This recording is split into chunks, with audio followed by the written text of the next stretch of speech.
इस समय जो स्क्रीन पर आप कुर्ती पहने लड़की देख रहे हैं, इसका नाम है कोमल।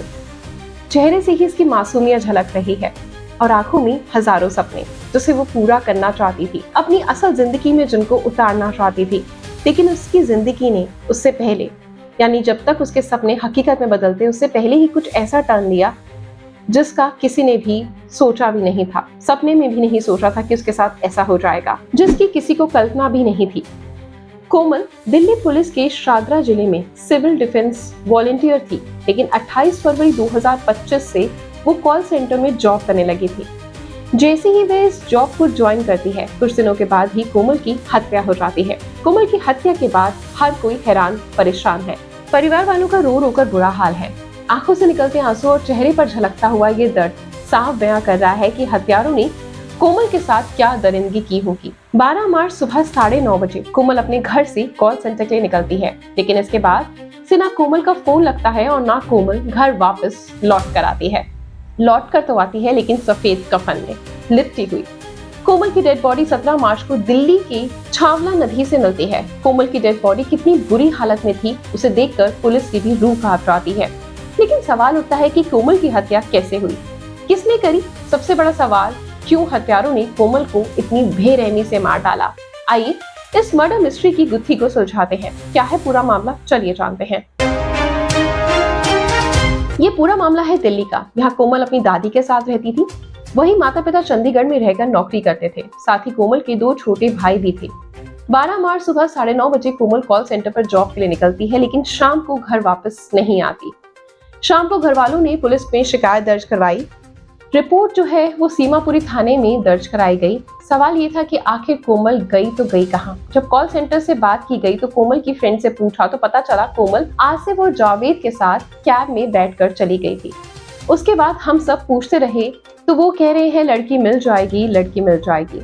इसके बाद पुलिस ने कोमल की फोन कॉल रिकॉर्ड्स निकाली तो पता चलता है कि आसिफ नाम के लड़के के साथ उसकी बात हुआ करती थी।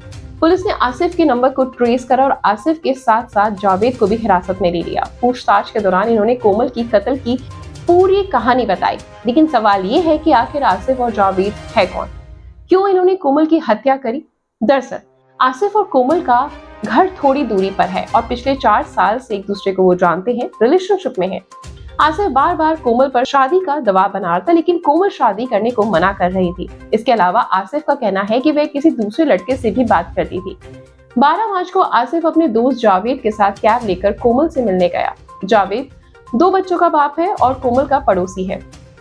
दोनों का घर बिल्कुल आसपास है। आसिफ और जावेद ने कोमल को कैब में बिठा लिया, लेकिन थोड़ी देर बाद कोमल और आसिफ के बीच में विवाद हो जाता है। फिर रात 11:30 बजे आसिफ ने रस्सी से गला घोंटकर कोमल की हत्या कर दी। सवाल ये उठता है कि कोमल की डेड बॉडी छावला नदी कैसे पहुंची? दरअसल कोमल की हत्या करने के बाद आसिफ ने 12 मार्च रात 12:30 बजे नदी में डेड बॉडी को फेंक दिया और साथ ही बॉडी पर पत्थर भी बांध दिया।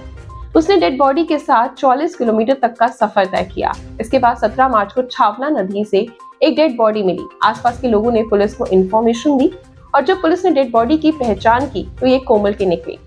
17 तारीख को छावला पुलिस स्टेशन में नजफगढ़ ट्रेन से एक डेड बॉडी को पीसीआर कॉल आती है। पुलिस टीम पहुंचकर डेड बॉडी को बाहर निकालती है और उसे फॉरेंसिक टीम के साथ हवाले कर दिया जाता है।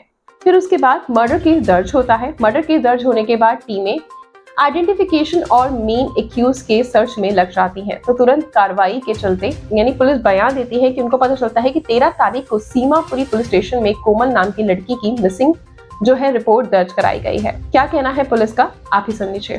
तो 2 मेन एक्यूज हैं, आसिफ और साथ साथ जुबैर, इन दोनों को अरेस्ट किया जाता है। जांच के दौरान पता चलता है कि ये दोनों एक दूसरे को काफ़ी समय से जानते थे और गाड़ी के अंदर जो आसिफ है उसने जुबैर की मदद से लड़की को स्ट्रैंगलेट किया और उसके बाद फिर उसको ले जाकर नजफगढ़ नाले में को जैसे डिस्पोज ऑफ किया। इस दौरान आसिफ और कोमल एक दूसरे के जानकार थे और किसी बात पे इनका झगड़ा हुआ था। इसके बाद जो पूरा मामला है वो पूरी दुनिया के सामने आता है। ये वीडियो जो है, ये न्यूज़ है, सोशल मीडिया पर इस समय बहुत तेज़ी से वायरल हो रही है। बाकी उसके घर वालों का यही बयान है, दादी और पेरेंट्स का यही कहना है कि तुरंत इस चीज़ की कार्रवाई की जाए प्रॉपर तरीके से और जो गुनहगार हैं उनको फांसी की सज़ा दी जाए।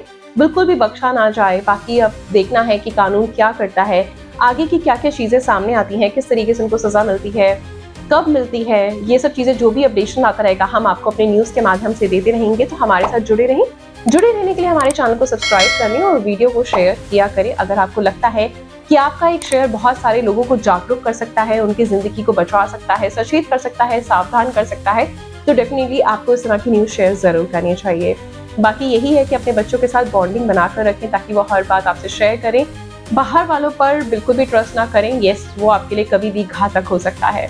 तो सुरक्षित रहें, सावधान रहें, अपना ध्यान रखें। Good luck.